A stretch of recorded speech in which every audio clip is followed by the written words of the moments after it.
विद्युत कार्यालय घेरिले ग्रामवासी। गणिया ब्लॉक छामुंडिया रे बारंबार विद्युत काट प्रतिवाद रे छामुंडिया ग्रामवासी बुधवार राति 9 घटिका समय विद्युत कार्यालय घेरिथिबा जणा पड़िछि। एठारे सबु बेले एई भली विद्युत काट हेउथिबा सेमाने अभियोग करिसंती।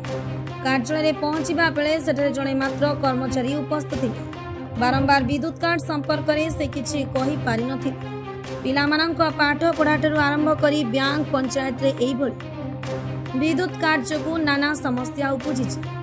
वर्षा पवन दिन होइतिबारु तथा बण जंगल अंचल जोगु अंधार रे घर भितरे विषाक्त जीवजंतु पशिबार भय मध्य रहिछि। सबुठारु आश्चर्यर विषय उक्त कार्यालय परिसर रे इलेक्ट्रिक हीटर लागितिबा देखिबाकु मिलिथिला।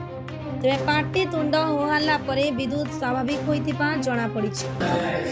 देखो आगे लाइन कथा कौन कहबा जते बेले देखला लाइन नहीं छामुंडिया रे अन्य गाँ लाइन डल सब छामुंडिया लाइन नहीं गोटे मिनिट आसो पुणी आ शेष पळेबो को दिन को मुहूर्त रे वर्षा पानी दिन किंतु मेघ नथिला बेले भी लाइन रहउनी मेघ थिला बेले लाइन रहउनी शून्यटा सकाळ 6 रे लाइन रहउनी केतेबेले राति 3टा रे आसी आसीबो पळेबो गोटे मिनिट लोक फैन रे सोई पारिबेनी मशाराम दिन आउ ये सकमंडिया दिन दांड बाट सबआड़े अंधार किमिति हम चलू एठी आम एठी मनुष्य मनुष्य नुह बारंबार बारंबार एमती अवस्था आम एठी होउछि केही सुनिबा को कार कर्णपात होउनी बारंबार गुहारी कले के सुनिबार नाही गणेश आप सुने रे गणेश नाम जमा আছে आपके इधर रहते कहीं देखा जाऊ ना এটা উঠা সে এসের রইলো সব এইটা উঠা সব পিলা সব এটা উঠা কুমরু হবে হ্যাঁ